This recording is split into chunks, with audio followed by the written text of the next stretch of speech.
name is Kai Willard, and I'll be showing you how to use a DSLR camera. So, I have the Canon EOS Rebel T6 camera myself. Now first, you have the on and off switch. Off, on, which will bring up the display. Next, we have the shutter release button, which does the pleasure of taking photos. Next, we have the main command dial, which goes through pre-made by the manufacturer settings for certain photos like landscapes, close-ups, sports, kinds of photos. Which just changes the three main settings, which are your shutter speed right here, your aperture right here, and your ISO on the top left.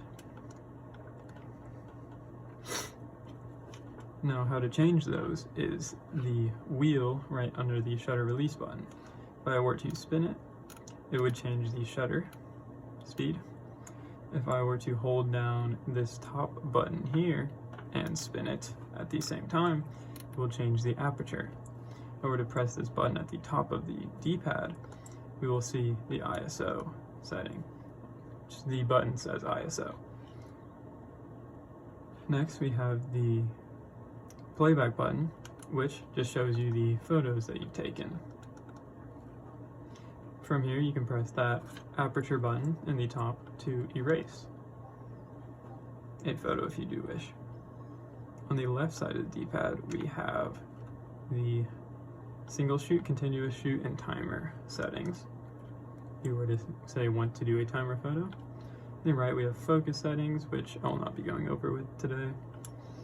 Then we have the white balance at the bottom of the D-pad, which will adjust your white balance. Right here next to the viewfinder, we have a button that changes the display to show what your camera sees, which you just press again to turn off. Right next to it, we have the viewfinder, which is how you view through the camera to take the photo. Above it, we have the hot shoe, which is where additional camera attachments will go, such as Bluetooth shutter release. In front of it, we have the flash, which you turn on by using the button under the scroll wheel and above the command dial, which just gives you a little flash. And last but not least, we have the lens, which is one of the most important parts of the camera. It is what all the light goes through, can be swapped out, has many different uses and purposes, and can also be swapped for manual focus and autofocus with this switch here. And that is the basics of the camera.